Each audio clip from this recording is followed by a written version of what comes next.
Today is for us, the Aboriginal and Torres Strait Islander people, and our discussions will focus on issues and concerns within the Aboriginal community within the Yamatji region.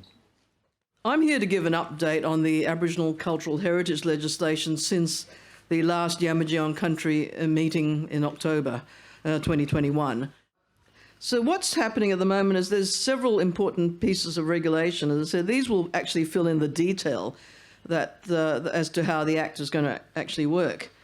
There are guidelines being prepared as to who knowledge holders are and how to find out who knowledge holders are. There are also guidelines being prepared about activity categories. So what counts as minimum activity, what counts as low impact, what counts as high level activities.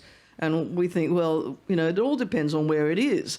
I mean, a bit of rock chipping may be low impact in some areas, but what if your rocks that you're chipping have drawings on them? I mean, those are obviously, if you're talking about rock art, well, then that becomes very significant. So we're saying you can't just look at the level of activity, and you've got to also look at the area. I'm also doing work with this group called the First Nations Heritage Protection Alliance. So that body was set up after the destruction at Juukan Gorge, and it was set up in response to that destruction to try and lobby for change at the national level around cultural heritage. We're going to break up women's group, men's group. The young students, female students could go with the women's group. The young males could go with the men's group.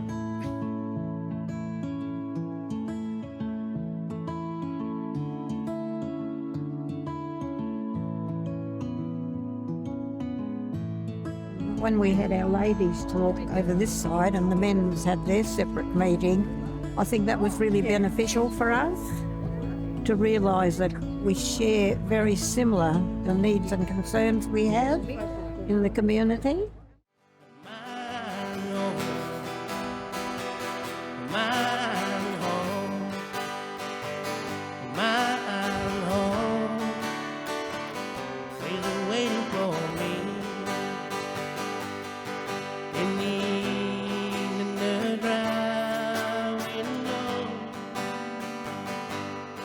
Round the hill and the crops plain, and I'm close by, then I'm standing in a boat on the sea again, and I'm holding it long to speak.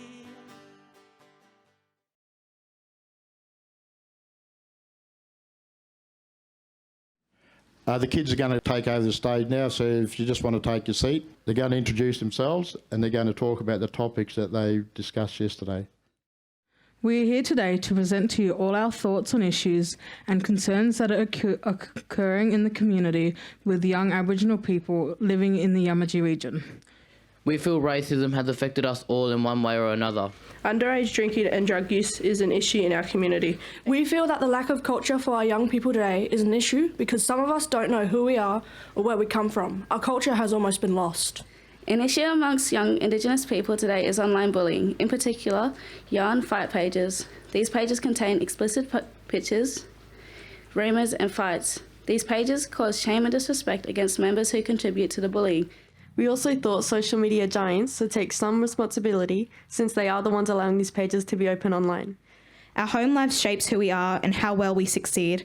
So this is an issue because if there's not much encouragement happening at home with appropriate role models or a safe place to study or sleep, or if domestic violence is happening, then all of this affects our education and overall health and well-being.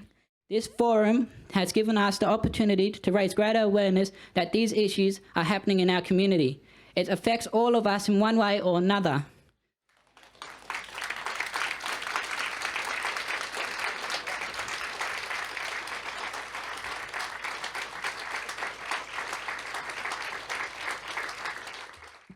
Through our discussions held yesterday, we have identified and co-designed our call to action statement. Each of our nominated spokespersons will now present these key regional priorities in detail.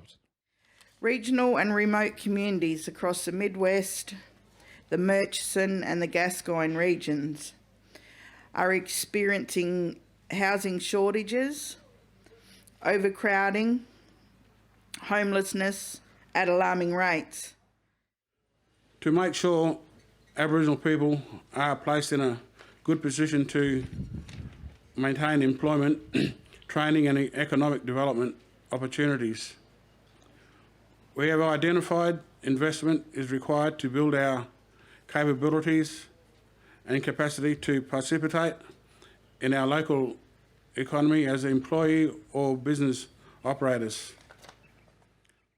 So our call of actions to the police to address and the justice concerns. Support police officers.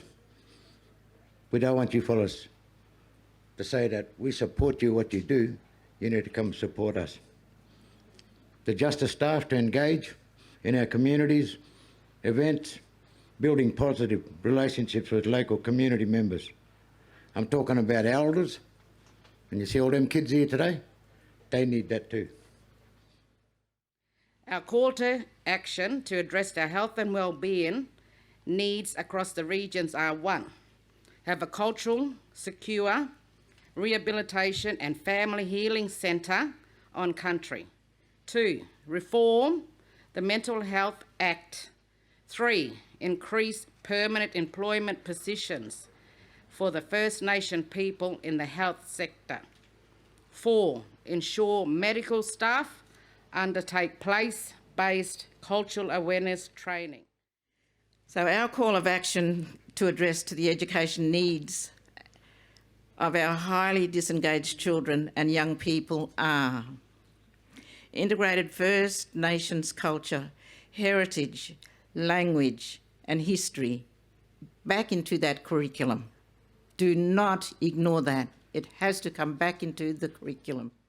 I think Des said powerful, truthful and take notice of what they are saying. Des, I totally agree with you. It was powerful, it was truthful, and I will be taking notice of what was said.